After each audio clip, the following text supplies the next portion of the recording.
13h à Bamako, même heure dans les quartiers Bougoufié à Ségou.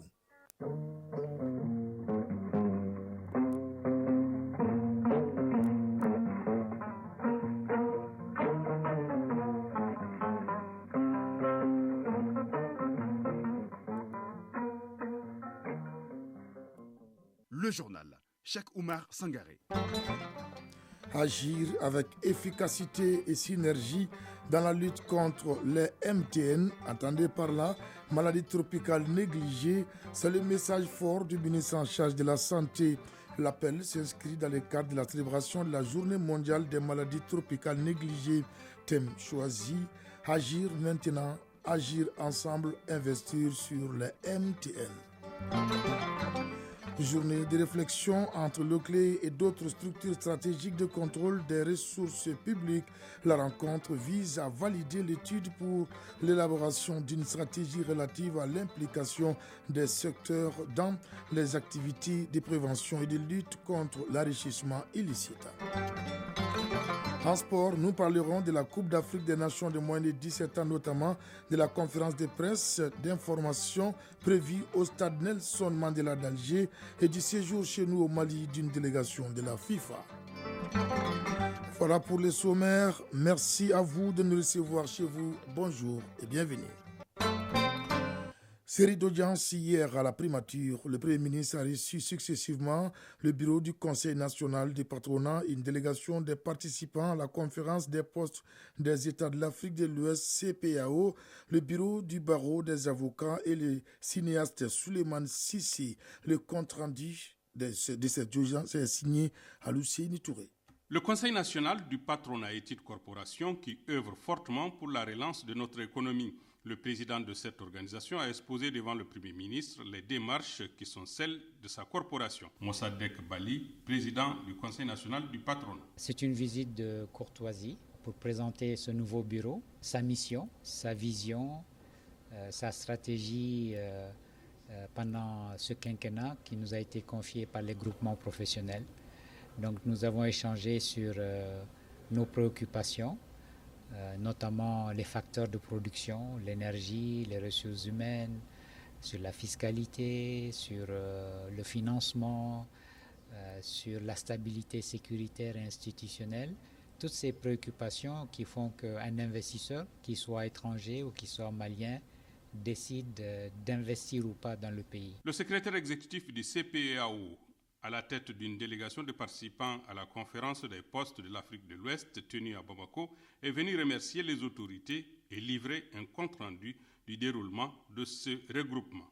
Adama Diouf, secrétaire exécutif du CPAO. Nous avons constaté en tout cas une relance des activités de l'organisation, mais aussi une relance qui est constatée dans les postes de la sous-région grâce à la digitalisation et à la numérisation. Donc nous avons parlé des projets qui vont nous occuper 2023-2025 et qui concernent en tout cas particulièrement le domaine du commerce électronique, comment aider les postes à mieux jouer leur rôle dans le commerce électronique parce que la poste est un facilitateur pour le commerce électronique. Nous avons aussi parlé d'un projet d'acheminement terrestre. Quant au bâtonnier de l'Ordre des avocats, il a souhaité entretenir le Premier ministre de l'état de notre justice et des problèmes qui le minent. Ousmane Traoré, bâtonnier de l'Ordre des avocats. Nous avons suggéré au Premier ministre, vu la situation d'ensemble de la justice, une justice quand même qui est assez décriée, qu'on puisse organiser les états généraux de la justice et qu'ensemble, en toute responsabilité, que les gens puissent discuter sans langue de bois des difficultés auxquelles cette justice est réellement soumise. Puisque de plus en plus, quand même, n'oublions pas un temps soit peu que la justice est de plus en plus décriée chez nous. La dernière personne à être reçue par le Premier ministre est le cinéaste Souleymane Sissé, invité au Festival de Cannes pour recevoir une distinction. L'artiste a souhaité donner la primeur de cet honneur aux autorités de notre pays. Souleymane Sissé, cinéaste. Je suis invité au Festival de Cannes le 17 pour une remise de prix qui s'appelle le Carrosse d'Or. Et je ne voulais pas aller sans venir remercier le Premier ministre, son gouvernement, le chef de l'État, pour leur dire que ce que j'ai eu, je l'ai eu au nom du Mali. Et c'est tout à fait normal quand je dois aller recevoir. Ce sont nos premiers responsables qui doivent le savoir. Tous les acteurs ont fait des propositions allant dans le sens de l'amélioration de leur secteur respectif. La journée mondiale des maladies tropicales négligées est célébrée le 30 janvier de chaque année. Le Mali l'a célébrée hier pour raison des calendriers. Le ministre de la Santé et du Développement social a insisté sur l'urgence d'agir avec efficacité et synergie dans la lutte contre les MTN. Un appel pertinent lié au thème de la journée, à savoir agir maintenant, agir ensemble, investir sur le MTN. Au Mali, les performances enregistrées dans la lutte contre la maladie ont été largement rappelées. On en sait un peu plus avec Awama Kamara. Les maladies tropicales négligées demeurent un défi important au Mali. Elles sont au nombre de 20 infections et touchent principalement des personnes vivant dans la pauvreté, affectent des millions de personnes de par le monde et continuent de se propager dans les pays en voie de développement. Notre pays n'en fait pas exception. Yaya Zankonare, président de la FENASCOM. Cette lutte doit être menée prioritairement au niveau communautaire par les centres de santé communautaires, le secteur privé à but lucratif et les centres de santé de référence. C'est pourquoi il est impérieux de renforcer leur capacité d'intervention et aussi de mener des actions de sensibilisation des populations pour un véritable changement de comportement.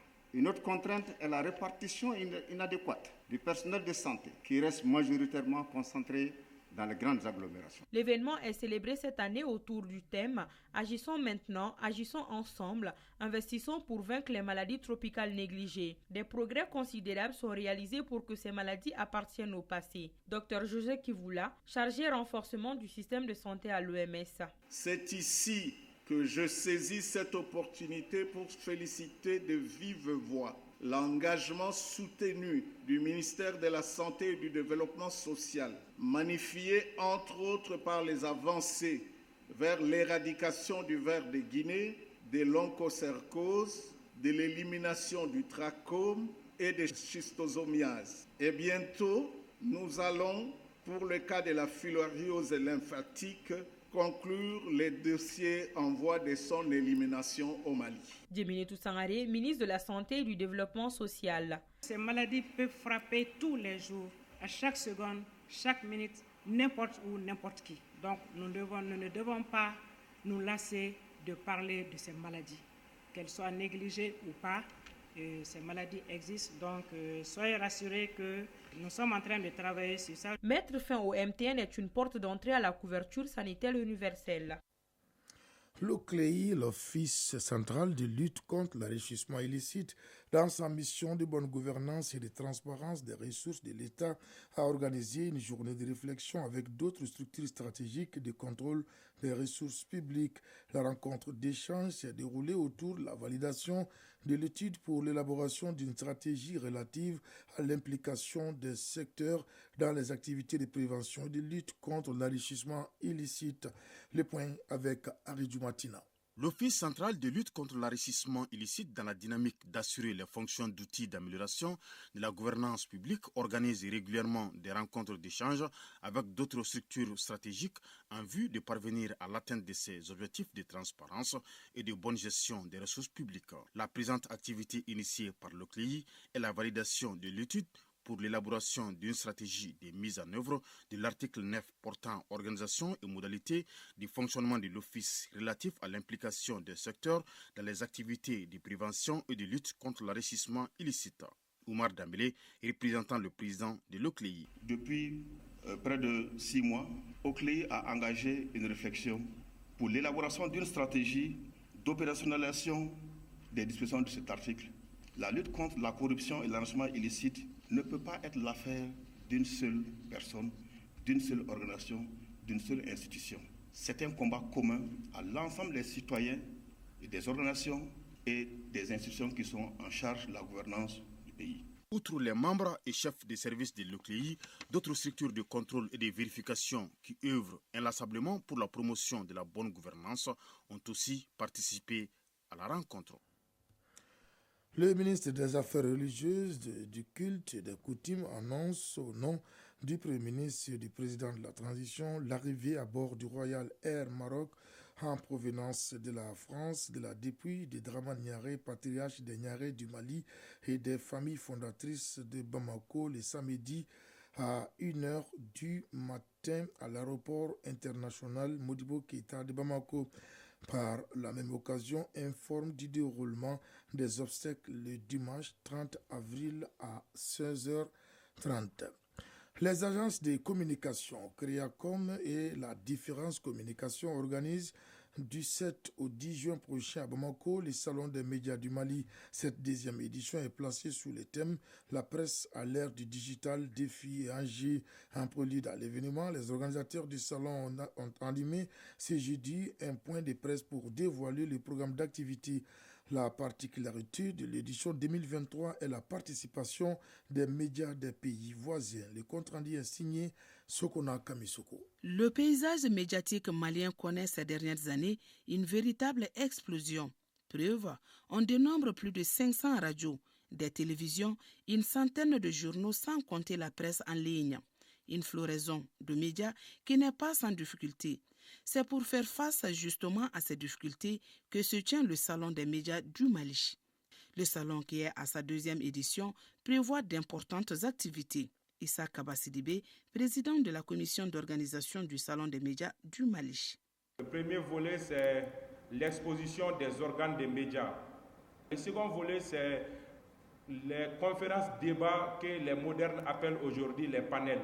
Nous nous sommes dit qu'il faut inviter et les doyens, mais aussi les chercheurs et tout ce qui peut aider la presse pour qu'on réfléchisse sur les mots qui minent notre métier.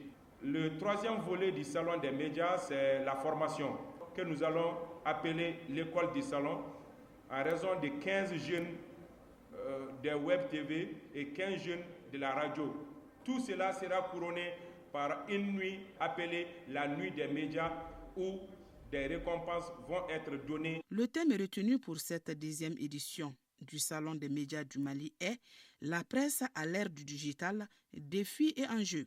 Hamidou Sampi, directeur général de l'agence de communication Créacom. Ce salon dédié à l'ère du numérique est aujourd'hui un instrument que d'abord tous les hommes de médias, aussi petits que grands, doivent saisir. Mais également le pays doit saisir cette opportunité de pouvoir montrer que cette place dans ce Conseil des Nations, on peut la prendre. Le Mali est un pays d'intelligence. Bandjougou Dante, président de la Maison de la Presse. Aujourd'hui, sur la base de cette initiative, la Maison de la Presse a compris qu'elle ne peut pas rester en marge d'une activité qui doit aider à vendre l'image du Mali, l'image de nos médias.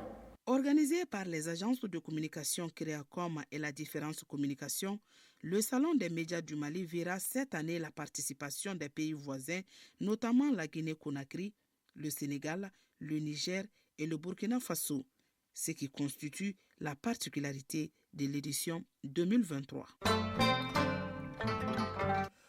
13h passées de 13 minutes hors de nos frontières au Burkina Faso, 33 soldats du détachement militaire de Ougarou ont été tués hier et 12 autres blessés dans une attaque terroriste présumée dans l'est du pays. L'annonce a été faite par l'armée burkinabé dans un communiqué précisant que les militaires du détachement ont fait preuve d'une remarquable détermination face à un ennemi venu en très grand nombre et lourdement armé.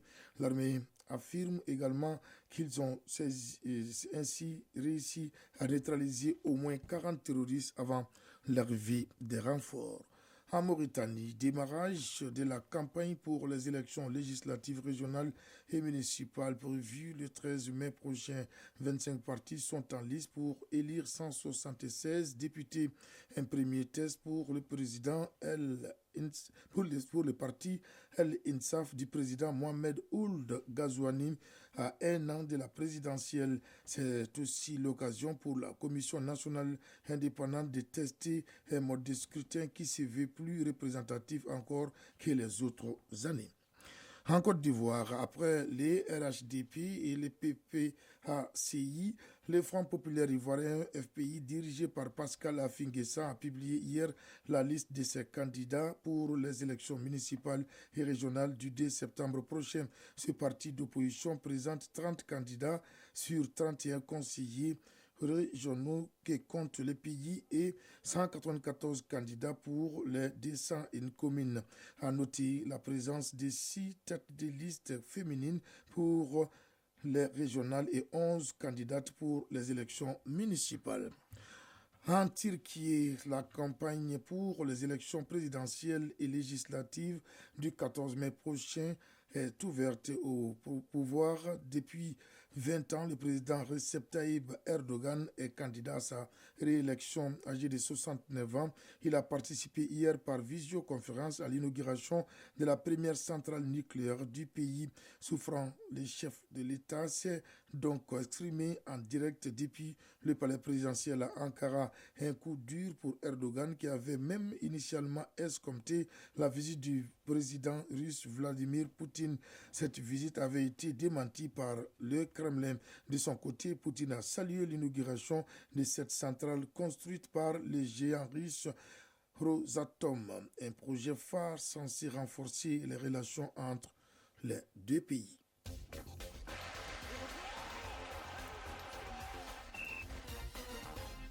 Parlons sports à présent. Coupe d'Afrique des moins de 17 ans. La compétition donne son coup d'envoi samedi déjà. Cet après-midi, à partir de 15h, la CAF et le comité local d'organisation tiendront une conférence de presse d'information au stade Nelson Mandela d'Alger. Sur le plan national, une délégation de la FIFA séjourne dans notre pays. Hier, la délégation est allée visiter les sentiers du centre ultra-moderne que la FIFA finance pour le Mali. Le résumé est signé Isaac Tchenou. Une importante délégation de la FIFA est à Bamako pour une visite de travail de 3 jours. La journée de ce jeudi a été marquée par des visites de courtoisie aux autorités avant de se rendre dans l'après-midi au centre technique ultramoderne en chantier. Sur place, la délégation de la FIFA a pu constater l'état d'avancement des travaux. La journée a été sanctionnée par une conférence de presse. Nous y reviendrons dans nos prochaines éditions. Et puis, une séance de travail a eu lieu hier entre la FEMAFOOT et une agence espagnole appelée BICIN pour expliquer les nouvelles méthodes d'instruction sur Internet. La FEMAFOOT et cette agence vont bientôt sceller un partenariat et lancer les dites activités. Ça va aussi assister à la conférence de presse. La formation à la base est le socle de tout développement. La Fédération malienne de football, soucieuse du devenir des footballeurs, a ouvert ses portes à une entreprise espagnole appelée BICIN. C'est une plateforme permettant aux jeunes footballeurs d'être vus et proposés aux clubs européens. Une occasion rêvée pour la FEMAFOOT d'associer les centres et écoles de football. Ce premier contact d'information entre l'entreprise espagnole BICIN et le public malien a tout son sens. La FEMAFOOT se félicite de cette collaboration au bonheur des jeunes footballeurs. En attendant la matérialisation de ce partenariat BICIN-FEMAFOOT, les footballeurs en herbe peuvent déjà se préparer pour ce nouvel univers de leur carrière. La CAF et le comité d'organisation locale de la Coupe d'Afrique des Nations des moins de 17 ans Algérie 2023 tiendront une conférence de presse ce vendredi au stade Nelson Mandela d'Alger. L'événement servira également de dévoiler la chanson et l'affiche officielle de la Coupe d'Afrique des moins de 17 ans Algérie 2023. Et cette CAN commence demain et l'Algérie et la Somalie donneront le ton à la compétition. Le Mali qui prendra part à cette CAN fera son entrée en liste lundi contre le Burkina Faso. Coup d'envoi 19h. Pour rappel, le Mali évoluera dans le groupe C en compagnie bien entendu du Burkina Faso, du Cameroun et du Soudan du Sud. Ce groupe C est basé à Annaba. Et puis basketball, la Fédération malienne de la discipline harmonise son calendrier. Demain, au compte de la 3e journée, en retard, le Sablon de Bako affrontera Atal Club de Kidal à Messieurs. La rencontre se jouera dans la salle Salamatou Maïga à partir de 17h. Chronique du développement.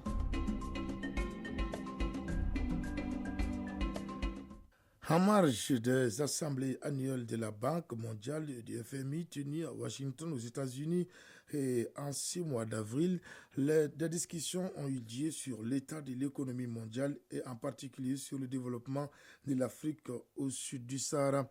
Il ressort que l'un des obstacles majeurs au développement de notre continent demeure la pénurie de financement causée par l'inflation.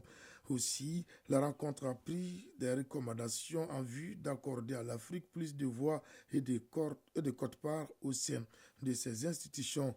La chronique du développement nous en parle dans ce numéro avec son invité qui a pris part à ces travaux, une signature de Soumaïla Berté et Marc Dambélé. Dans un contexte d'inflation persistante, c'est l'économie mondiale dans son ensemble qui se trouve impactée. Mais de façon particulière, le rapport qui a sanctionné les travaux de Washington souligne que l'Afrique au sud du Sahara est frappée de plein fouet par une pénurie de financement du fait de l'inflation à l'échelle mondiale. Et les facteurs qui en sont à l'origine ont été clairement identifiés. Modibo Maoumakalou est l'un des experts africains de la rencontre de Washington. Un des fléaux mondiaux aujourd'hui que l'ensemble des pays est en train de combattre, c'est l'inflation, qui est la hausse généralisée et durable des prix des biens et à la consommation. Évidemment, le principal instrument de lutte contre l'inflation, c'est à travers la politique monétaire plus restrictive, c'est-à-dire restreindre l'activité économique ou en tout cas restreindre la demande pour la monnaie, c'est-à-dire en augmentant les taux d'intérêt. Cela augmente les coûts des emprunts et du crédit et cela diminue la demande pour les biens de consommation. Cela peut influer sur l'inflation. Évidemment, ce n'est pas le seul moyen de lutte, mais malheureusement, depuis au moins un an, l'inflation est en train, certes, de diminuer dans certaines parties du monde, mais l'inflation persiste. Aussi, les discussions sur l'état de l'économie mondiale de Washington ont identifié les effets des changements climatiques comme autre défi majeur du développement de l'Afrique. Des défis qui affectent malheureusement des secteurs moteurs du développement tels que l'agriculture.